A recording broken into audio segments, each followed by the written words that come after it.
Good morning, good afternoon, and good evening, and welcome into episode 70 of Kayfabe Kouncil, the show where we review and critique news topics and segments in the world of professional wrestling. My name is Pretty Tony, and alongside me, as always, is the good brother TF Joker. Joker, what's the crack, man? What's going on? Absolutely nothing, PT. Just the end of another long week. I don't know. This winter weather coming in is sort of harshing my vibe, dude. Not gonna lie. But other than that, I am fine and dandy, fine and dandy. But yourself? Too bad. Still getting some sunshine over by me, so it's not fully. We are in the midst of the middle of October, a couple weeks away from Halloween at the time of recording. So still got some sunshine out, a little bit of extra daylight as we get into November, into December. We're Lucky not you. going to be doing that, but I'm all right. I had a long week as well. Just, lots of things kind of going on. So trying not to let them be too much of a bummer. Try to stay positive. I know we kind of had a mini topic last week about how wrestling fans aren't the most positive people when it comes to wrestling itself. So trying to circumvent some of the major portion of that and try to stay positive and hopefully look on the brighter side of this week. So I'll take a note from you if I can. Well, I mean, not many times can you take a note from me, but I have been living that slightly better position on my life, so it has been, it's been okay. But yeah, people watch wrestling because they just want to hate themselves while watching wrestling, and then just hate the wrestling they watch. But yeah, this week was sort of a little bit of good fun. There was a lot of good news in the world of wrestling this week. Um, just as an aside, I actually really want to see um Simon Miller in his Impact debut. There's a lot of stuff like that was really fun. And then just a lot of cool stuff that's coming up, and storylines that are sort of making the world of wrestling a little bit exciting and things like that there. So yeah, there's stuff to be excited for sure. But it's whether or not the rest of the world can see that excitement or just go, it's not this or it's not that way. Yeah, there's a lot of things going on in the world right now and in the world of professional wrestling. So we're trying to stay a bit on the positive, just much like we can as well. And hopefully everybody, much like Joker, is doing well, staying safe, staying positive, doing the best you can, putting in that hard work. You mentioned Simon Miller, long time contributor and wrestling fan and wrestling reporter and reviewer. So he is finally having some of his major pieces pay off. He got to be a part of All In London for AEW's, getting that piece with Joe Hendry. So nice little see good things happen to good people. So hopefully, much like Simon and Joker, once again, you are doing well and staying positive and doing things. So it's quite the juxtaposition to a little bit of what we're going to talk about today.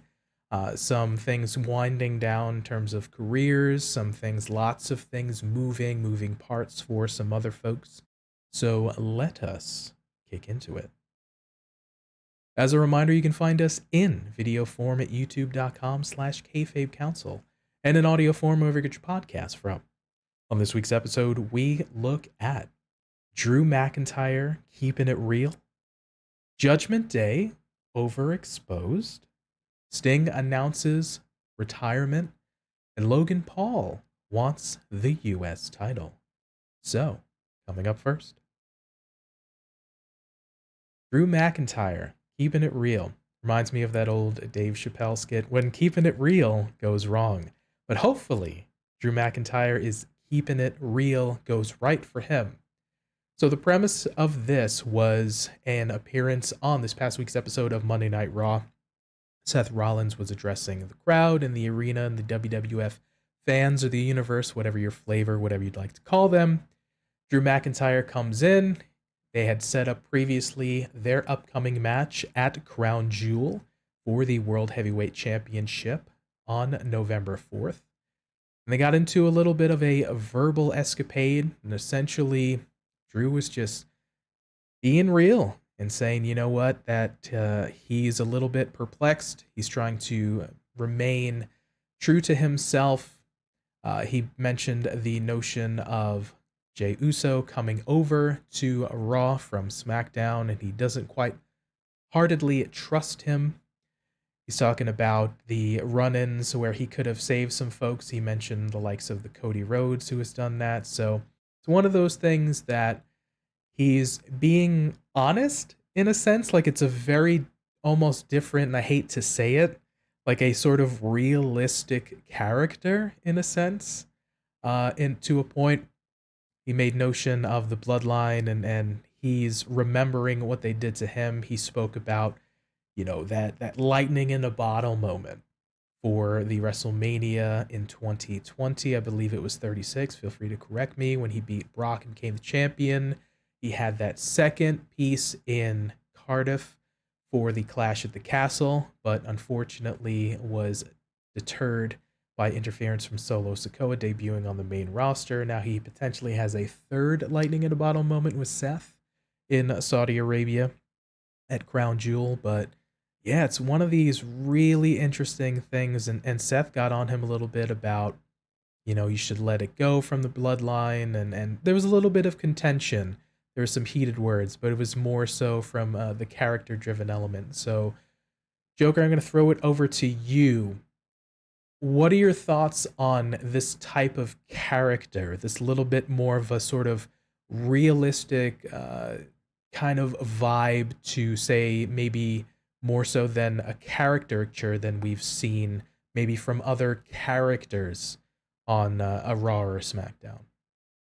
I mean, we've talked about characters like this before, actually, and I find it kind of funny, coincidental, ironic, whatever you kind of want to say, that it has taken the move of Kevin Owens away from Raw for a Kevin Owens character to be placed in Mr. Drew McIntyre, because Kevin Owens is the famous I remember everything character, and is, he's slow to trust, quick to anger, and all this here. And I find it funny that he is now off Raw and has had his character immediately usurped by Mr. Drew McIntyre. I like it. I honestly do. I don't like things that don't make sense, like constantly running in whenever you're outnumbered. We actually saw that with MJF this past week as well. Whenever he refused to do a run in because it'd be 1v4, that'd be super silly. And he approached it and he's like, I'm not a good guy. Like, I'm a scumbag and all this here. And this is the same feeling that we're getting from Drew McIntyre. It's like, it's not going to benefit me. Why would I run in? But he ran in to help save Seth because it did benefit him. So he's making calculated maneuvers, and I like to see it. It's logical. It makes sense, and it's not a complete. Oh, I'm the superhero, John Cena, gonna run in and defy all the odds behind the pillar, and kind of sort of win no matter what's gonna happen because I can put three people on my back and KOD them. Or attitude adjustment, and insert John Cena move here. Um, it just makes sense. I like it. It's something that is fresh, not often seen. Um, he did make reference to his old theme tune, that he could have brought back, but he didn't want to kind of bring back the nostalgia just because. Um, I like it. He's addressing this stuff. It makes sense. It's actually kind of tongue in cheek, really, to hear somebody be this logical whenever you're so used to the caricatures that are the wrestlers. Yeah, it's a fair point. I believe it's a line from Steve Austin where he said sort of the best character you can be is yourself turned up to 11.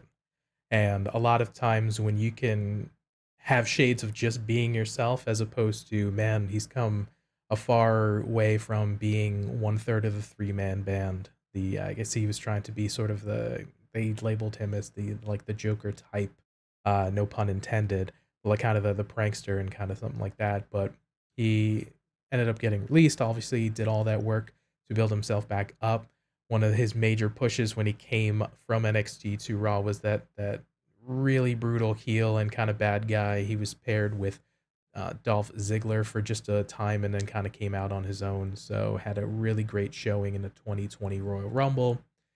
Be that as it may, he's shown great strides in terms of his character, and that's where I was bringing that back to. So, yeah, the fact that he is being relatable, like you don't have this completely on the opposite left or the opposite right where you're just like super ultra mega baby face and you do it no matter what because it's the right thing to do. You're not that like dastardly heel bad guy with the, thin curly mustache and the top hat and, you know, tying damsels to the train tracks type of thing. It's very much like it could be a real person. It could be your friend, could be your mate, could be somebody that you know from school or work or something like that.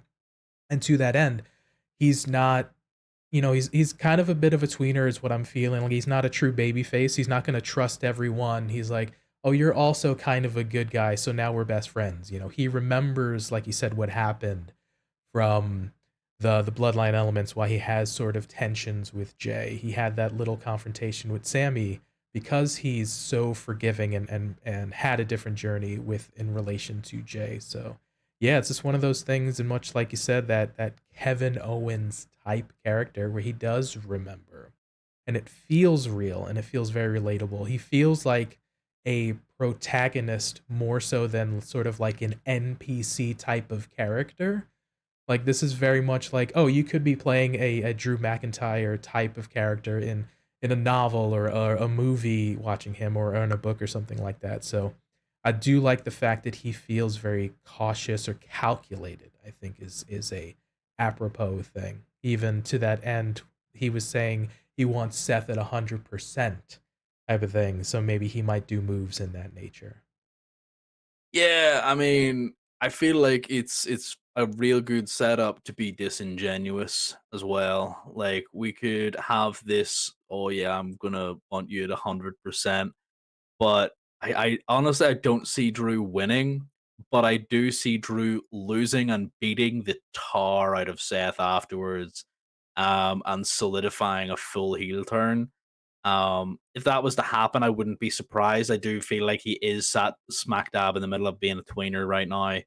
Um, the the logical nature of this character not trusting people because oh Jey Uso, you're all forgiving him. Why are you doing that? I'm like, well, because it's what the characters and the way the general story of Raw is kind of going here, Drew. The nail that sticks out gets hammered, buddy. If you're going to sit there and make a big stink about it, then your character might suffer. But he has found a way to be a real character and make it make sense without being like too heelish and being that mustache twirling character that you were talking about.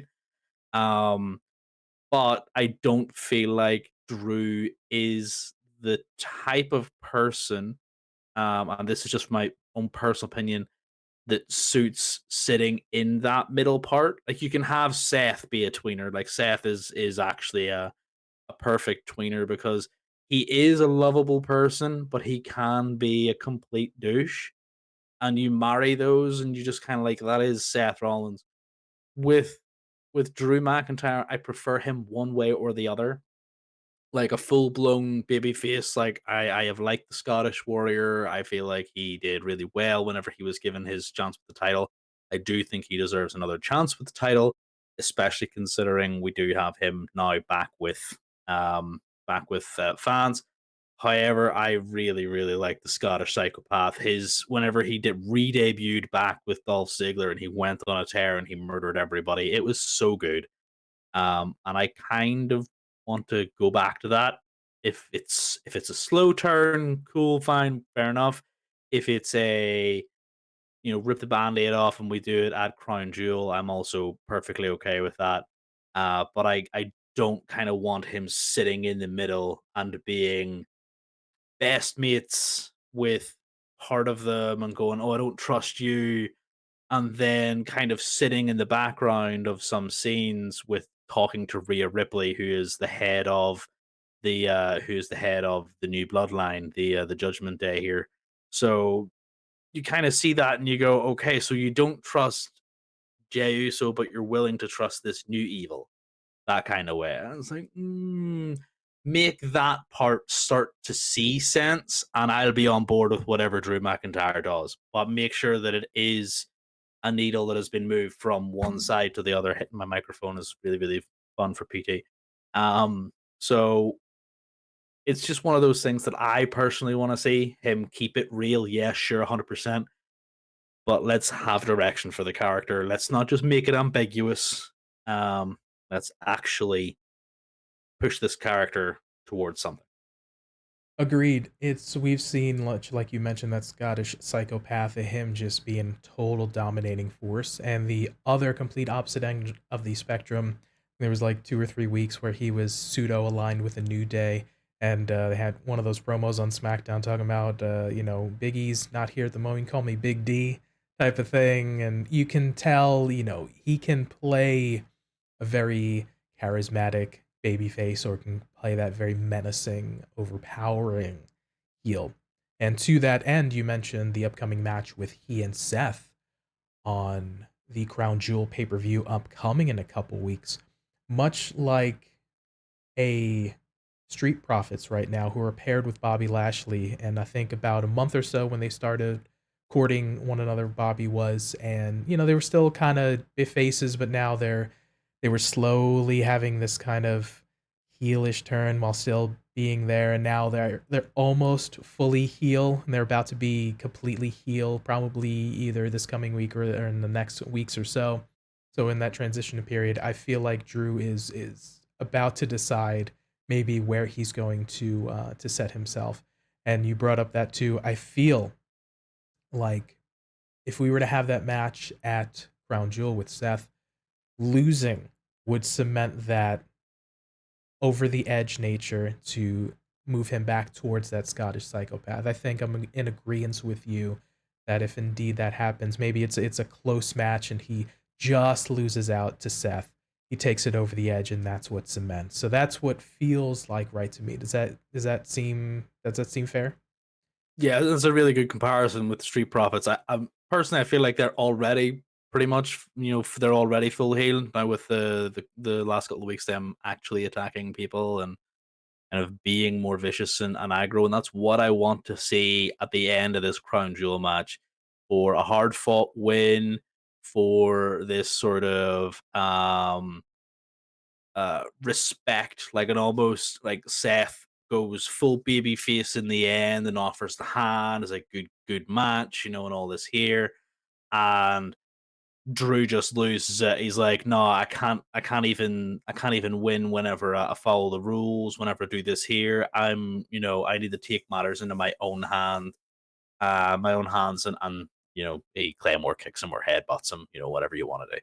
I feel like that would be a super solid run, because we always know that Seth likes to have matches in threes. So we could run this back at Survivor Series in the next couple of weeks after that, and then they could have a match on SmackDown in December, or not SmackDown and Raw in December. So I mean, it's one of those that this will be good to see.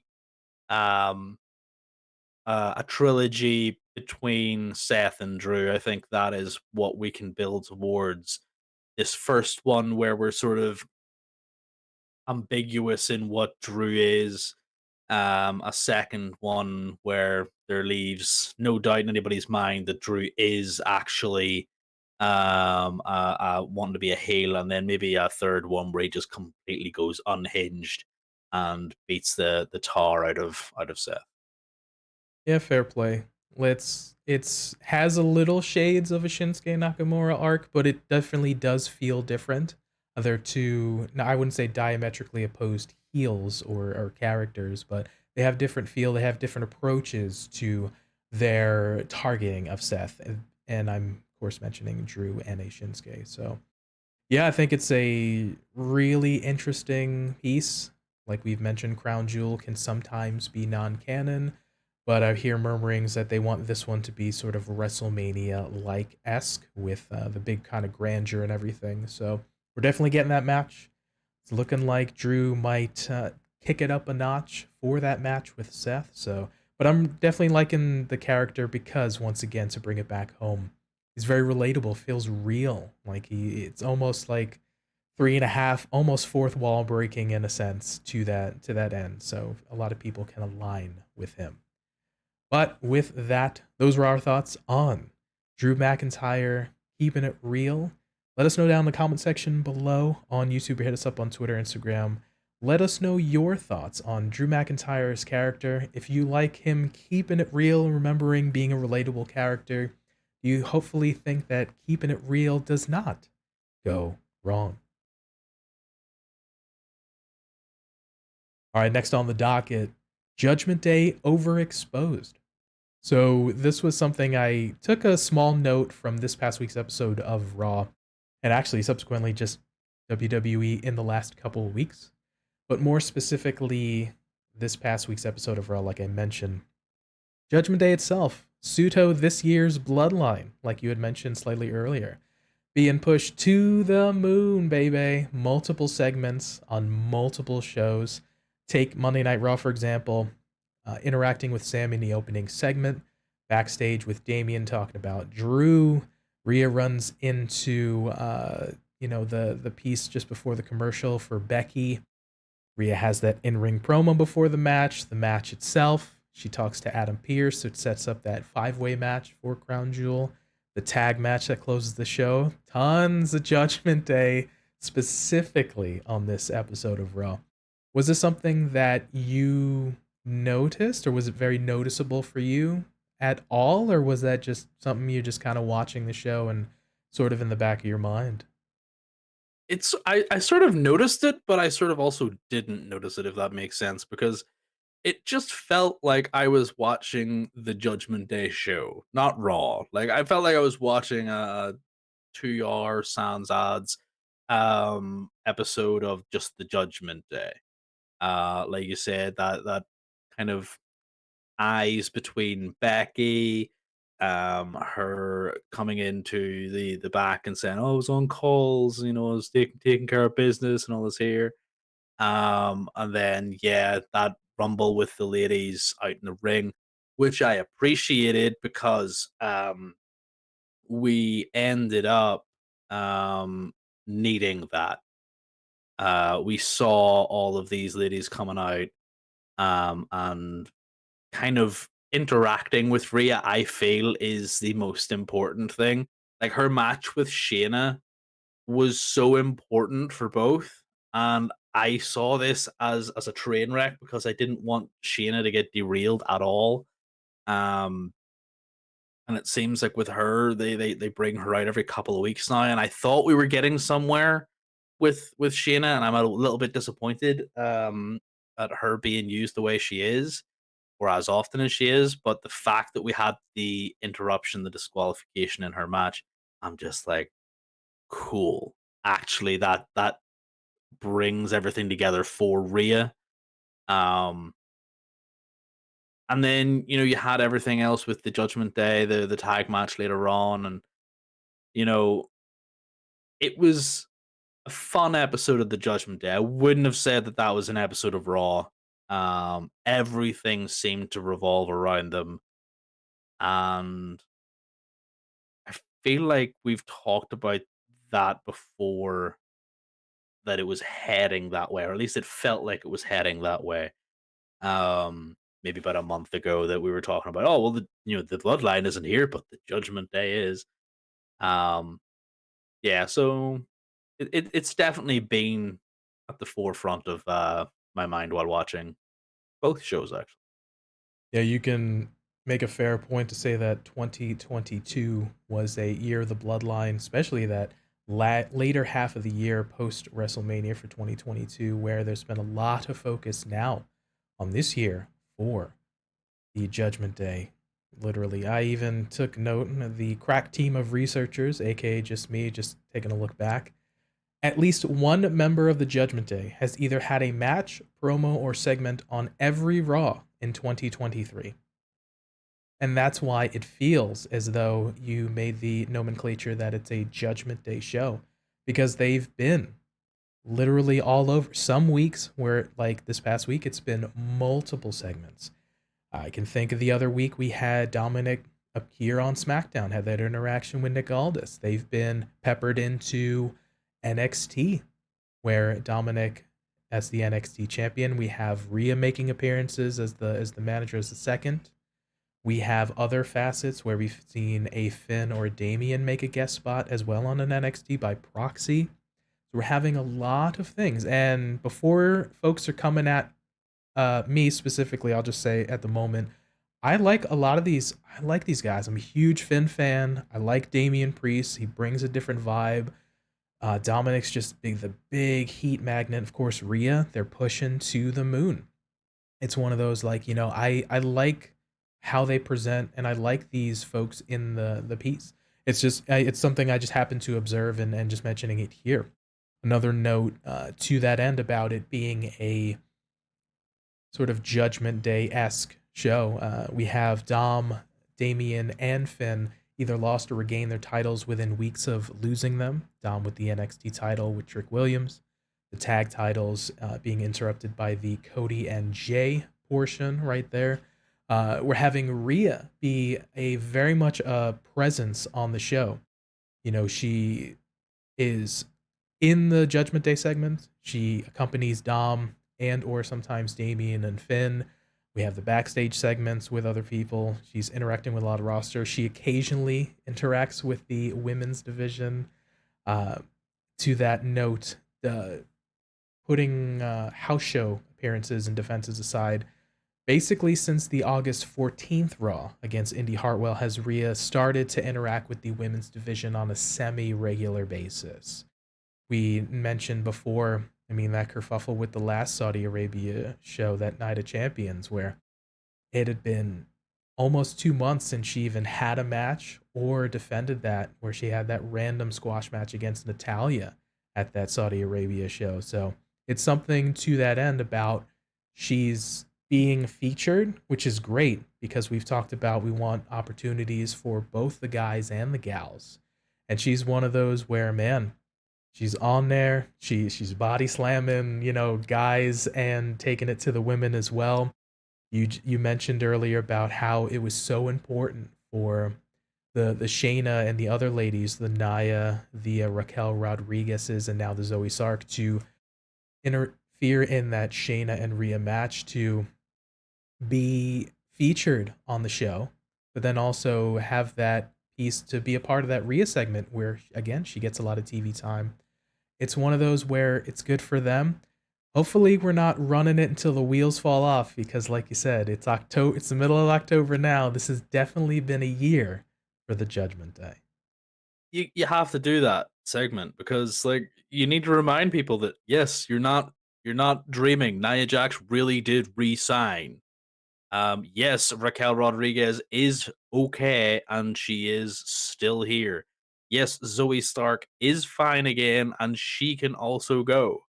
And I feel like, with just it being Rhea, and I made this argument for Jay and Cody last week, you tend to put um you can put titles on people not to cool them off, but to make them relevant on TV without giving them anything specifically match wise. And that is what they did with Rhea. Now, we noticed it with Rhea because they went a little too long. Yeah. And the fact that they did a lot of interaction with the men's division where she was picking up Doc Gallows, she was slamming people and she was interfering in matches for Finn and Damien. At that point, she didn't feel like the leader of the Judgment Day, though. She was just another member of the Judgment Day. Recently, this has been put onto her that she is actually kind of the de facto leader because Monday Night Mommy makes sense.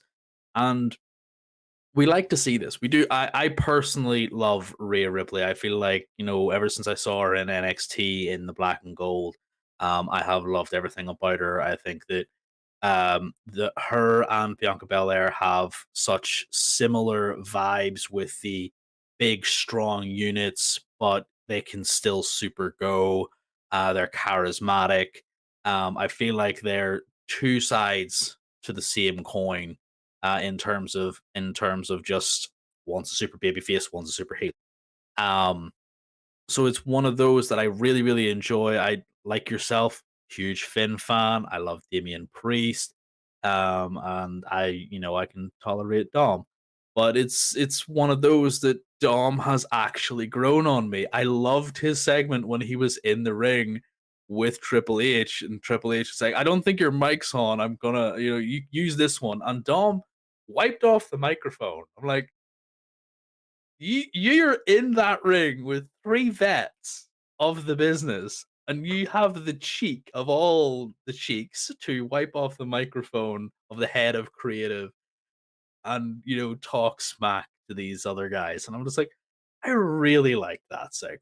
Triple H is known to literally put the microphone on his mouth, so maybe that was a Oh yeah, little yeah. nod to that. Oh, 100%. Like like you can always see like he is eating that microphone Yeah. every single time. And I just love that. I thought that was a clever little thing that Dom did. It solidified him. Everybody loves Pop H. Everybody loves Scrap Daddy and loves Nick Aldis. So you're just kind of sat there like, this would be intimidating to him like a couple of years ago. But he stood here with these guys, and it makes sense because he is that sort of cocky, ish-eating, grin-having heel, and I love that for him. He is just that one person out of the Judgment Day that has progressed from what he was when he entered the WWE in the Performance Center era to what he is now. There's huge change, and I love to see that. But the thing is, with the Judgment Day, you can have too much of a good thing. And I feel like we cannot have too many of these episodes for people to start to realize, well, we're cutting into time here for other acts. Um, and I don't want us to go too long without seeing the women's division being portrayed on Monday Night Mommy, on Monday Night Raw. Um, and I like what they've been doing recently with those titles. Um, with the North American title that Dom has, showing the Judgment Day on NXT. Yeah, sure, whatever, fine, cool. Or having Becky on Raw with the NXT title. You can see all this sort of fun stuff. Like you can see the brands are intermingling, and I actually kind of am crossing my fingers for a three-way Survivor Series here this year, PT. With the 3 women's champions? With just all the brands, with NXT versus Raw versus SmackDown, and I feel like it would be on the Judgment Day and the Bloodline if we were to do something like that, and I think it would be a lot of fun. Quite interesting, that throwback to the 2019 Survivor Series where we had that brand warfare. I wouldn't be opposed to that. It'd be quite interesting, another different turn of the phrase. Yeah, to curtail that specific point, you run with your hot hands, and Rhea, Dom, Finn, and Damien have been sort of in that upper tier in terms of WWE for much of 2023, so you're running with that. Like you said, hopefully it's not to the detriment of other folks. We can maybe use a little bit of that Judgment Day interaction to help elevate and give time without being taking away from other folks, much like you mentioned. Like you said, they're pushing Rhea to the moon. She's on multiple shows and or segments, so her interactions with specific women in the women's division is going to be very important as well to get TV time if that's the only thing as well, and to have those the segments with the Dom or a Finn or a Damien is also important.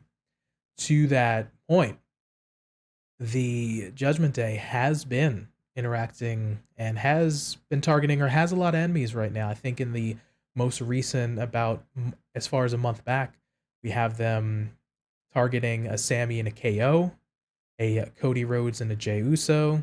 There's Damien talking about Drew McIntyre. Of course, there's Seth always in the background because of the Money in the Bank.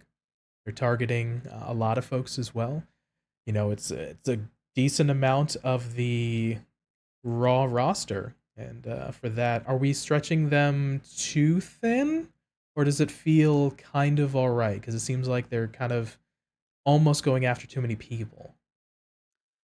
Yeah, and that's the problem. It eventually it could be seen as stretching them too thin because you have all of this different stuff going on for them, multiple different contenders, multiple ways to get belts with Senior Money in the Bank, Mr. Damian Priest, um, and essentially the other thing, the partnership with the Bloodline, like the partnership with the Bloodline also brings them into the purview of Cody and Jey, of Cena at the minute. LA Knight could also potentially be involved in there. So you kind of look at it and you go, are we burning the candle at both ends with this sort of deal going on? Yes. How long is that candle? Eh, that's the real question, and nobody can really tell us except the creative team at WWE how far they're willing to burn this thing right the way down. Yeah, it's a lot of folks that they're interacting with, both in the men's division and the women's division, like we talked about. They're on every Raw. Sometimes they're on NXT as well. They've been appearing on selected SmackDown, so a lot of presence on WWE television. Like we said, we're fans of the individuals. They're really good. They said run with your hot hand, but hopefully it doesn't end up being a detriment to them being exposed too much, so the fans turn on them type of thing. But hopefully we'll find a happy medium as it stands right now. And the other thing is, like, you run them into the ground, there's the risk, touch wood, um, injuries. You don't want to see it. But if you run these folks into the ground, there's the very real possibility. Obviously, a lot of their stuff currently at the minute is segments in the backstage, is promos, is interfering, as they are to do. But should we transition to too many matches, then that is when things could be dangerous for these folks. Yeah, let's hopefully happily find that good solid medium in the middle. But those were our thoughts on Judgment Day, perhaps being a little too overexposed. Let us know down in the comment section below on YouTube. Hit us up on Twitter, Instagram. Let us know what your thoughts are on the Judgment Day. If you notice them a lot on Raw, is that the Judgment Day show? Are you fans of it? Do you want to see a little more? Do you want to see less? Let us know down in the comments below. Next on the docket here on AEW Dynamite, Sting is announcing his retirement. Man, this guy has had quite the career. He, of course, in that same segment, he was announcing a lot of his interactions with folks from the past, but he ultimately stated that he's going to have his last match at Revolution in 2024.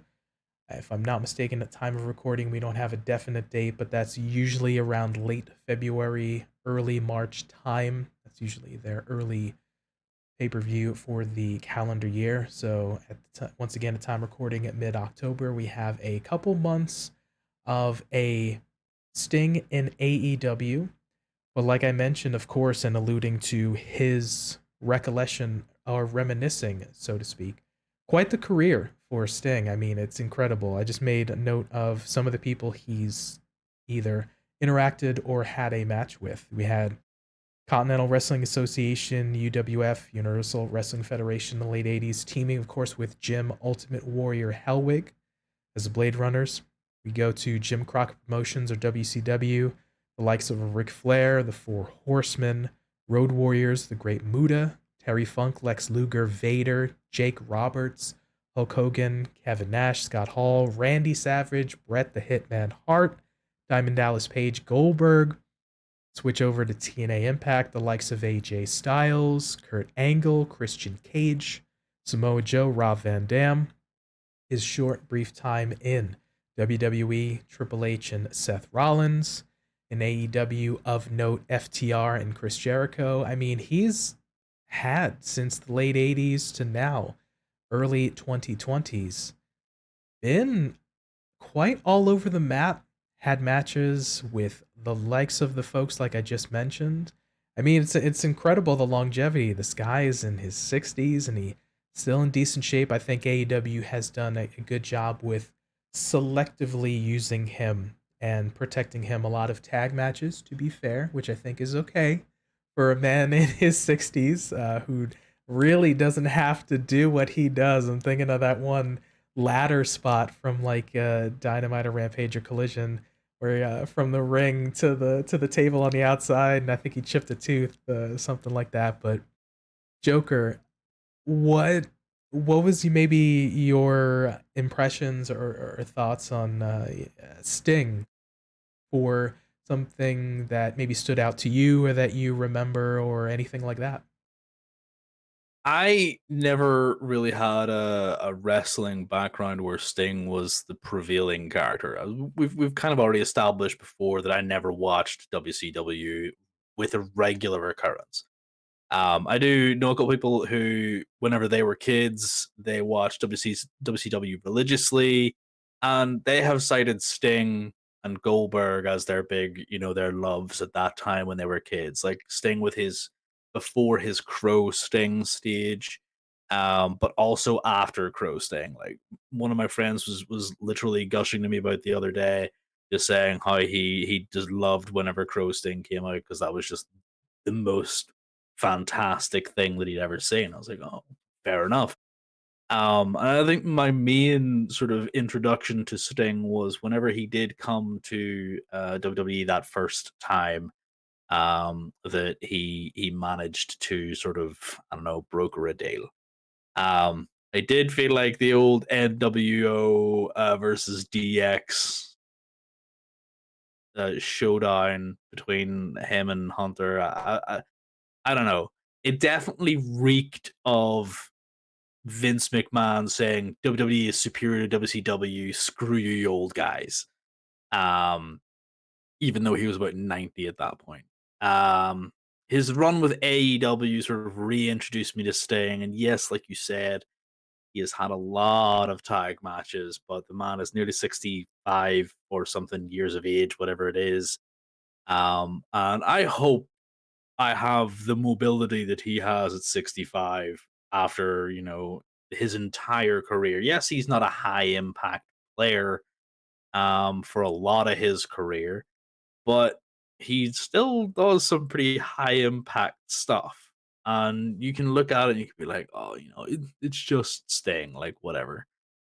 But the man is synonymous with wrestling. And whilst I might not be his biggest fan, or have like all these cool memories of Sting, I can appreciate how Sting has reinvented himself, how Sting has presented himself, who Sting actually relates to in terms of the casual and extreme wrestling fan.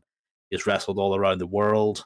Um, and he has put on absolutely amazing shows. Like one of those wrestlers you mentioned that he wrestled with, the Great Muta. He went to his retirement tour earlier this year with Darby, and there's another thing like with Darby as well. Like he has he's taken on this new son in Darby Allen, and while Sting has really let his parenting duties go these last couple of weeks, it's still been a breath of fresh air. I'm sure for him in that role. Am I sad he's retiring? I would be disingenuous if I said yes. I personally, I think he could have done with retiring a number of years ago. But fair enough to the man. He has not needed to do this. And yeah, the time of recording, we have yet to get that date for Revolution, but it was nice that he has picked the fact that he debuted in AEW at Revolution and now he will retire from wrestling with AEW at Revolution. I think that's nice. Yeah, a couple points right there. one of the notions of the daddy father son relationship. One of the pieces that's still remaining, of course, the MJF and Cody father son relationship, the Jack Perry Christian Cage relationship.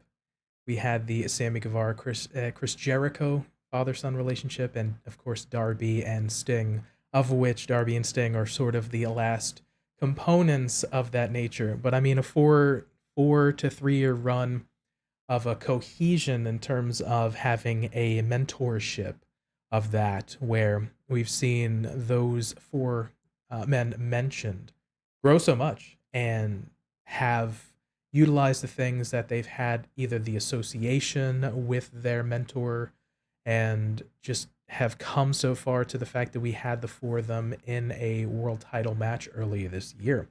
Speaks volumes to what the company thinks of them, their maturation, their growth in terms of becoming, a bigger wrestler and bigger attraction. I think is just phenomenal, and how much the fans go and get behind that. So something's definitely working for sure in terms of the way that they use sort of a mentor mentee piece with the folks you mentioned, including Sting as well. And the notion as well, it's just one of those things that, like you said, he has a nice kind of piece where he came in at Revolution. It was 2021 because it was, yeah, the winter is coming. It was late 2020s.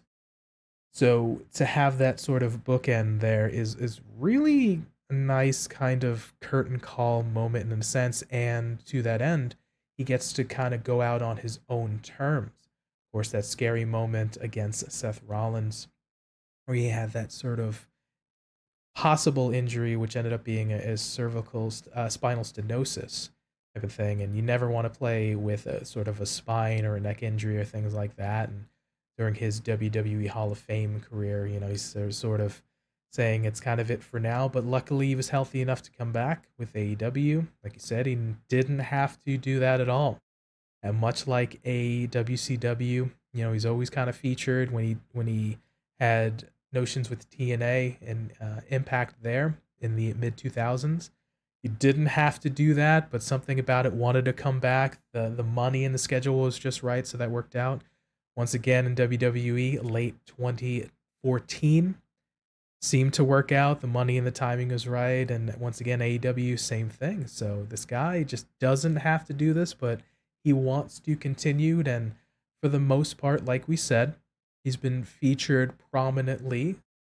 Specifically, we're talking about maybe a TNA and a WWE and an AEW and sort of bigger time presentation aspects, and sporadically, but I think it's fair. And there's something about him, like you said, for those companies and for the fans that want to see him. And it's just, I'll wind down this point to say that, I mean, it's great, and I think it's sort of he gets to have his moment in the sun on his terms, and it's sort of a celebration moment. You can be sad if somebody retires or kind of goes away, but it's to sort of honor that long career that he has. Yeah, I feel like this could go one of two ways. We'll have a really good Revolution show that will culminate in Sting in the main event, and that'll be cool and that'll be fun, and then have that retirement, and we'll get that press conference afterwards. Or it could just be a Great Muta-esque sort of, well, we're gonna roll out the hits here, buddy. It's gonna be a full sort of tribute show to Sting and his career. We're gonna have, all this here that we can get into it and pack it full of references to Sting. I would really hate for it to be the latter. I do want it to be the former, because that sort of tribute show almost is a little bit tongue in cheek whenever you have this individual who's wrestling in the main event. Um, so yeah, I'm kind of interested to see what kind of match he has at Revolution. Uh, are we going to gear this up to be like Darby is going to be like, "Oh, you're leaving me, Sting? What the hell, man?" And then it's Sting versus Darby. Or are we just going to have, "Look, Darby, I want you to be my final match." Because I think, me personally, I think that Darby is the one to retire Sting. Like, what do you think? I was just about to ask, like, do they've been paired for, the guts of maybe the 2 to 3 years or so. So Does it maybe make sense to you for Sting to I choose feel Darby or like Darby it to be it? does. I Yeah. feel like it does. Like we've had these individuals who before, like you mentioned, the father figure son, the son father son relationships, like MJF versus Cody. Like we had that match. We have had Chris Jericho versus Sammy Guevara. We've had that match. We've had Christian Cage versus Jack Jungle Perry. Boy, and no, he's still Jungle Boy. Screw that new stuff. Like Jack Perry can go and do one, man. Oh wait, he's still suspended. Um, and then we haven't had Darby Allen versus his dad yet. So I feel like yes, for me it makes sense. We'll have this sort of um father versus son match. I think. Okay, early predictions here. Once again, no date is announced, of course, no match, but it's looking like it possibly could be Darby. Think that's a fair piece based on your observations and argument there. One other quick notion, one sort of last point on this. Sting itself, he's been incredible character, of course, one of the things that just sort of ultimate white meat baby face type of thing. I mean, I think of always fighting for truth and justice type of thing. He's always trustful, sort of that great archetype. You know, how many times has he tried to trust Ric Flair and for Ric Flair to turn on him and is transposed to other people as well through various companies as well. But he make that great archetype and traditionally, I mean, the babyface possibly in their last match would lose or kind of go out on the back and put the other person over, for example. So my question to you is, with a Sting being basically is undefeated, pretty much in AEW, can't even think in all the tag matches and stuff like that. His team's always won. Feel free to correct me if you've had one loss, but do you see him putting that opponent over? Do you see AEW just having a clean slate and having him win his final match? I feel like he has to put the person over, doesn't he? Like to me, it makes sense that we've had these retirement matches before. We've seen that old dog put over the new young pup that's sort of coming through. And while Darby has matured over these couple of years under the tutelage of Sting, I feel like if it was to go that way, and I personally that is the one that is the flag I am pitching here, that I feel like that match should happen. And if it doesn't, I feel like then who would be better if it wasn't him? Unfortunately, I did see that Ric Flair wants to have another match. So hopefully TK kind of puts the kibosh on that and says no, thank you, buddy. Because I don't want to see Sting retire a murderer. Because that is what would happen. Ric Flair would die in that ring. Um, so yeah, I feel like the real sort of on your way out thing to do is to let the young person win, or the protege. There you go. The protege should win. They go off, give you your minute in the ring, put your boots out, say thank you and have your music and walk off into the sunset, never to be heard from again. Yes, the definitely sort of the if you're doing business, if you're doing good business, the person that's retiring would go out on a look at the lights and put the other person over. So, I mean, if it ends up being Darby, I could see potentially, and this is another PT conspiracy theory. It's based on nothing, but I could see if it ends up being Darby Sting, Darby wouldn't be opposed to just putting Sting over type of thing based on their relationship. Or even Sting would be like, hey, if it's Sting, I want to put Darby over. So, it could be just a booking thing, but I could possibly see it going either way. But, it'd be I don't disagree. quite the matchup between a Sting and a Darby. So for sure. Yeah, I mean, I don't disagree. We could also see Sting go out on a win. Because what it could be is we could end up after this last week, sort of seeing what has been going on with Darby Allen, we could end up seeing a Darby Allen and Sting versus Nick Wayne and Christian Cage, with Nick Wayne taking a pin from Sting, and that would have Darby Allen and Sting win over those two, and we could have that. I I'm kind of whatever. I'm ambiguous with that one. It's sort of in my head based only on the fact that we had this sort of altercation last week with Darby and Nick Wayne, because he was trash talking his mum. Um, so yeah, that's sort of the second, maybe third match that I would have in my list. I feel like Darby versus Sting is at the top of my list there for retirement matches for him.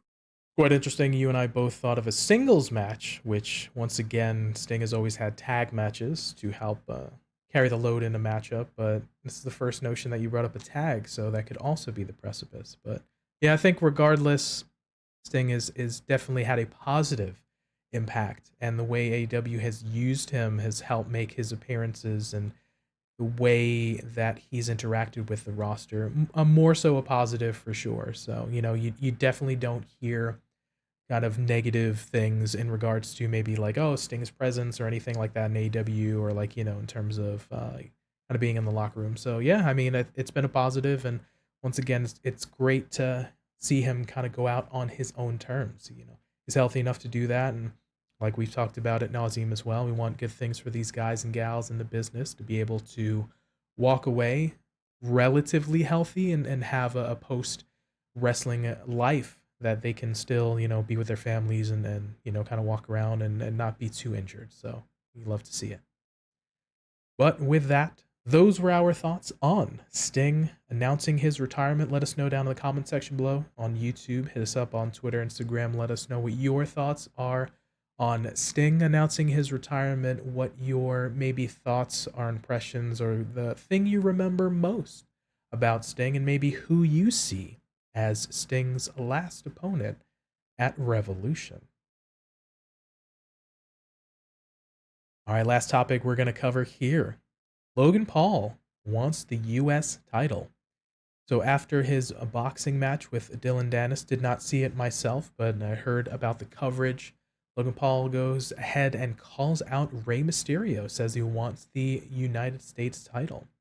So you end up having that face-to-face interaction on SmackDown.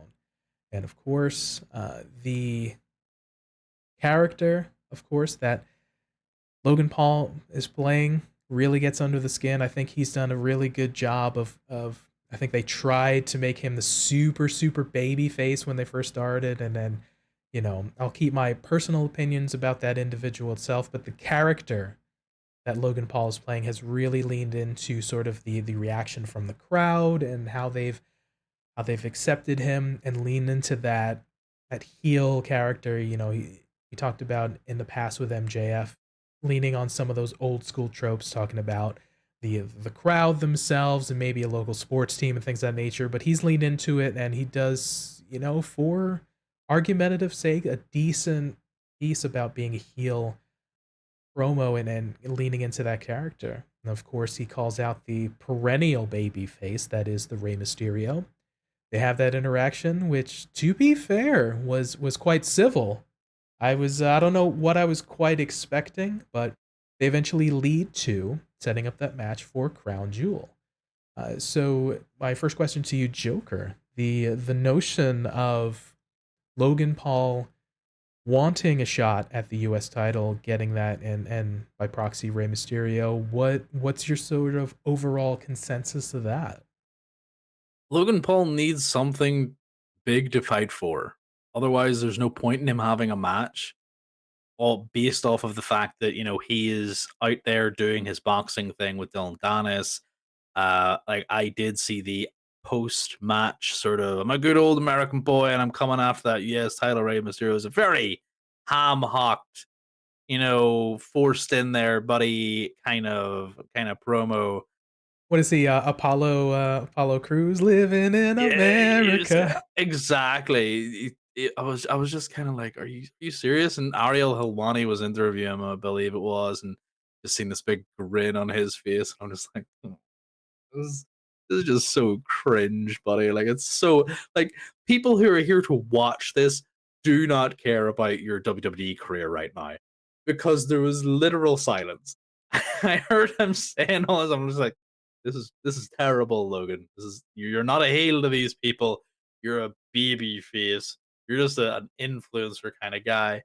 So I was more turned by that terrible promo that he cut in that ring, as opposed to what he did with Ray. Like like you said, it was bland. It was sort of whatever.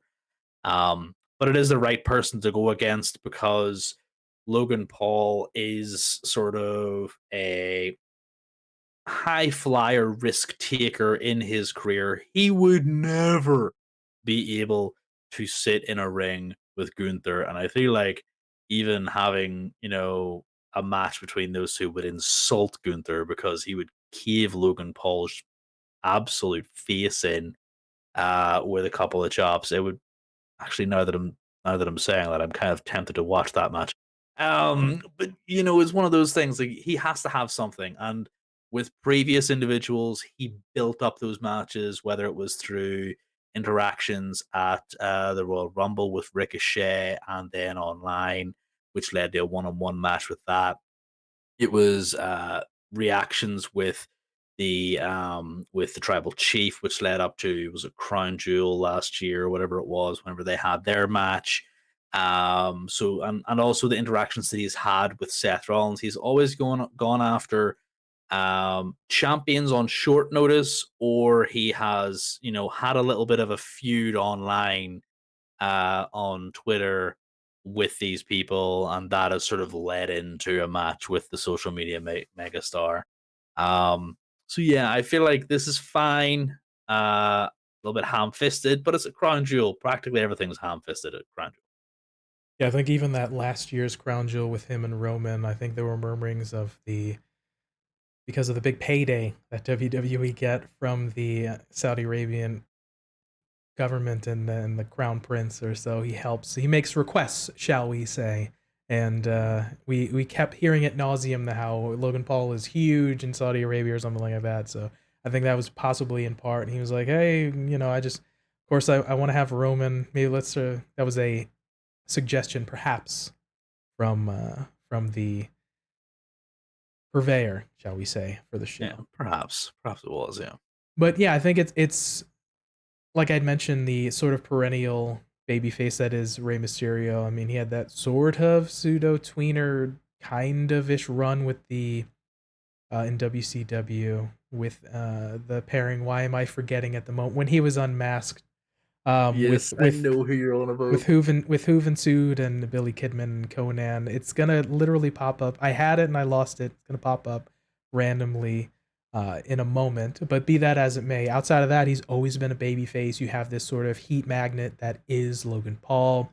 The attraction nature of it, yeah, he's gone up against like a Seth. He had that based on that moment, like you mentioned, from the Royal Rumble against a Ricochet type of thing. We've had all these sort of strategically place things, and now to add the element of a US title or by proxy Rey Mysterio, I think is quite interesting. So he's once again like we mentioned for Sting.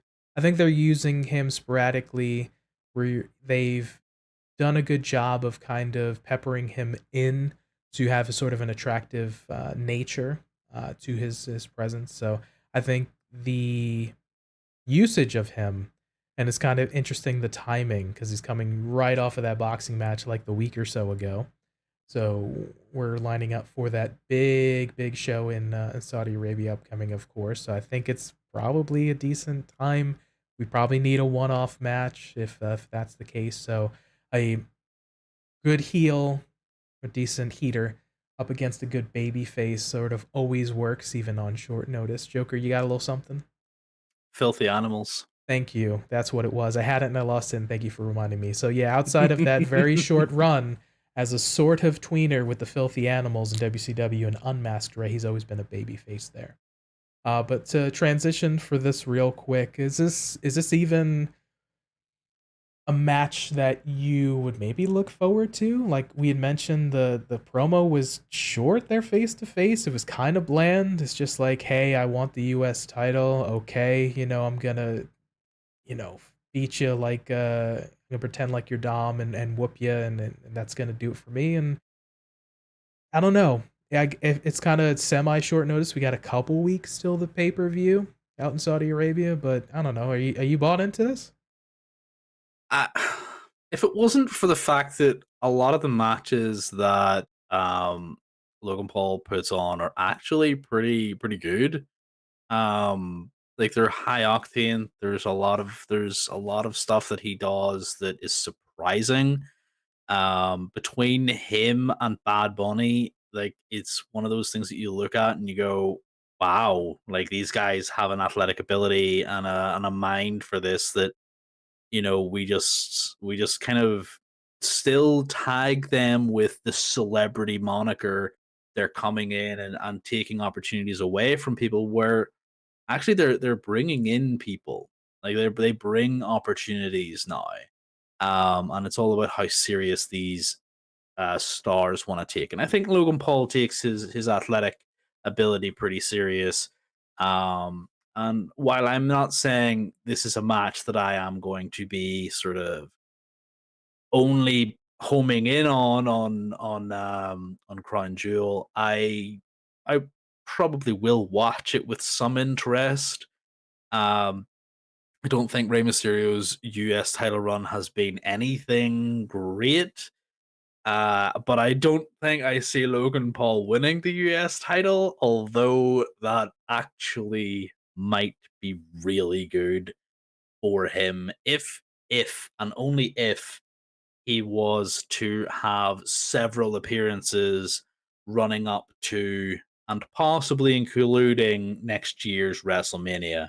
Um, if he became more of an involved person, not saying every week, but I'm saying every couple of weeks we get reminded that, oh, well, he's out here being social media with the US title, like that, him with a title would get eyes. And I feel like, with the new Endeavor, with the Endeavor merger, that this is something that they would entertain. But yeah, it could be something interesting. I'm interested more so in the result possibly than I am how we get there.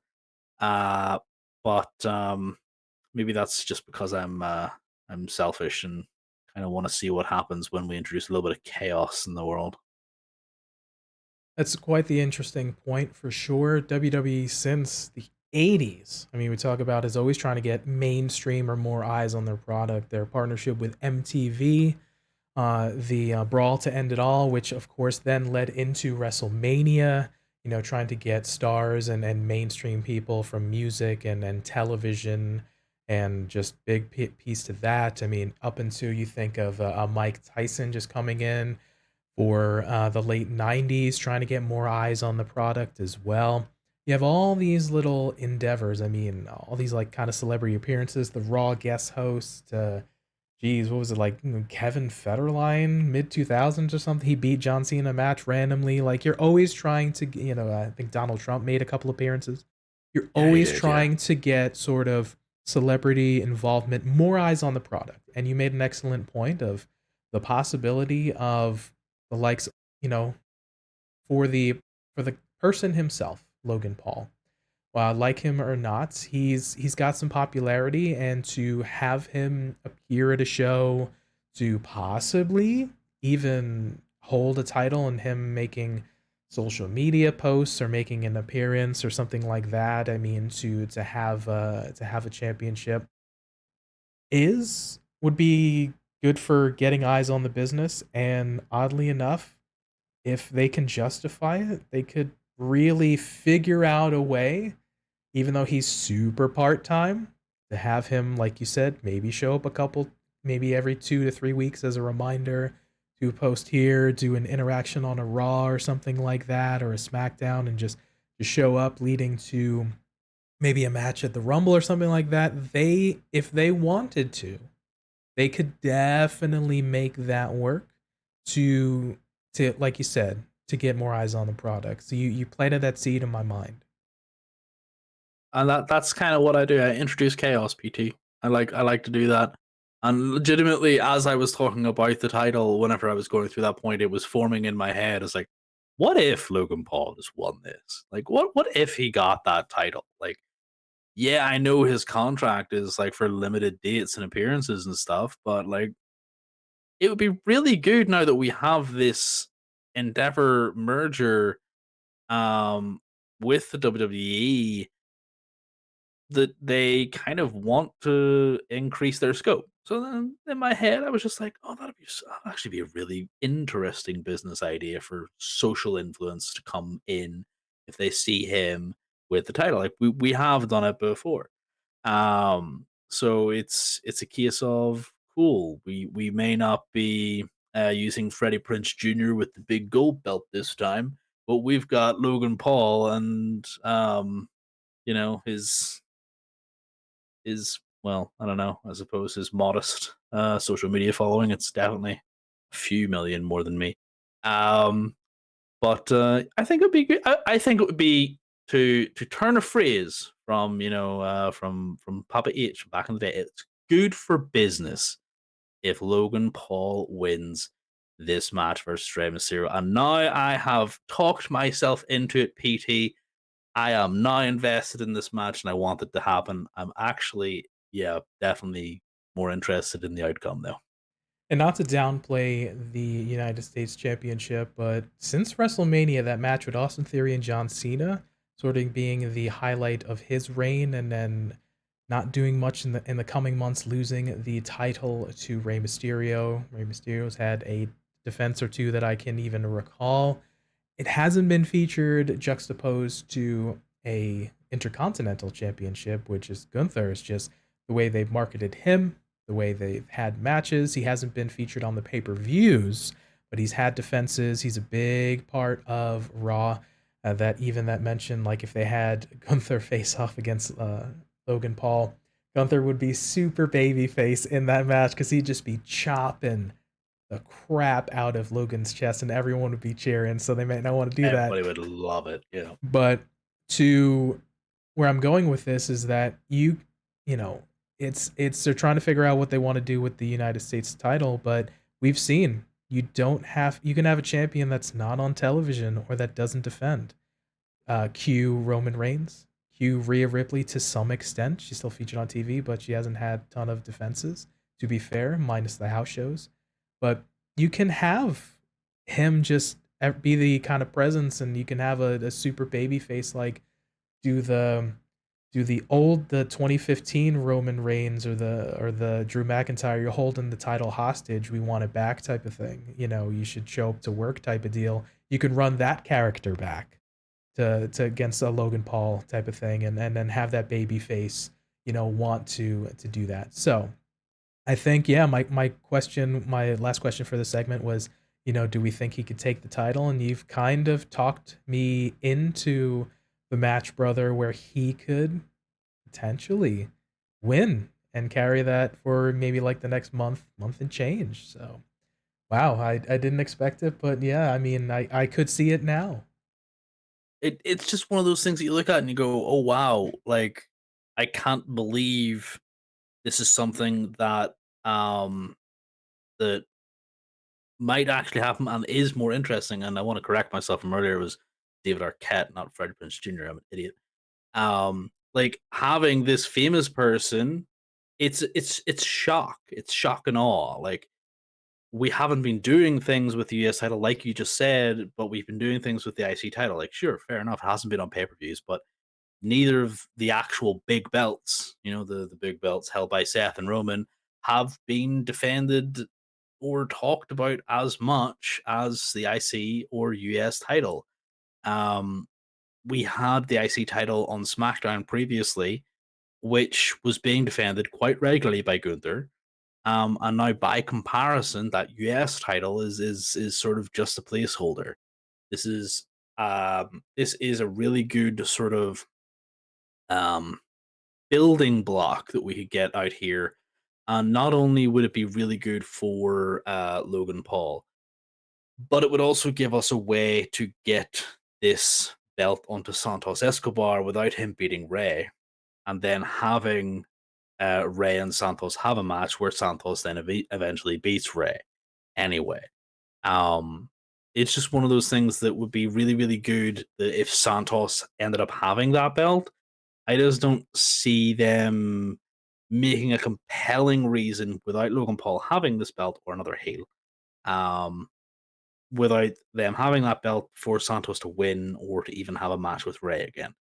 And so having this ish-eating grin, having Logan Paul win this belt, paraded around everywhere, even have another boxing match and come out wearing it, like, brother just comes out doing whatever he wants with this belt. Fantastic. It would cement the beginning of a great reign for the next person with that US title. You talked me into it. There we go. So I was on the fence. I was like, yeah, just Bray is gonna win. It's gonna be a one off. But you've inceptioned my brain and you've planted that seed, and now it's very much a viable option. So And now watch us be disappointed when Ray wins. I'm like, okay, it is what it is. So Like, it could happen, but I mean, I'm in a world where I don't get to see this happen. did you just work us into a shoot, brother? I think I did. I think I did. Yeah. All right, well, hopefully we'll see what happens in a couple of weeks when that pay-per-view happens. But that nonetheless was quite interesting. Those were our thoughts on Logan Paul wanting the US title. Joker's talked me in, brother, to the shoot becomes a work, work becomes a shoot, of Logan possibly winning this and seeing the outcome. But let us know down in the comment section below on YouTube. Hit us up on Twitter, Instagram. Let us know what your thoughts are on Logan Paul versus Rey Mysterio for the United States Championship. If you're interested, and much like Joker has worked me up, brother, do you think that Logan Paul conceivably could win the US title? Let us know down in the comments below. All right, we're going to wind down on out of here. Thank you everybody for listening and watching. Quite the week. Lots of folks, lots of character development. Lots of folks calling out other wrestlers. Lots of people maybe winding down upcoming. Quite the just all around week. What were your takeaways from this, brother? I mean, yeah, there was just an awful lot of sort of character development, like you said, that was sort of made sense, but also kind of took away from the fact that we didn't really get to see very much. You know, it was a lot of building towards plot that is going to pay off in the future. Um, I feel like there was a lot of that happening. There was a lot of potential for some women's matches in the future, which is going to be good. And the speculation around what is going to be Sting's match, like, that's also going to be fun to kind of witness to see what's going to happen. And also I love just theory crafting, a bit of fantasy booking. And we just did that. We booked ourselves into a new US champ. So I mean, I'm good with that, brother. Just getting to flex the old bollocks meter. It's kind of fun. Yeah, a lot of that, I think building is the correct word. We had a lot of character building from Drew. We had a lot of building towards possibly what's next with the Judgment Day, of course. We got one thing out of it, which was the five-way match with Rhea. We're going to see what happens with Dom's NXT title as well as Finn and Damien's tags.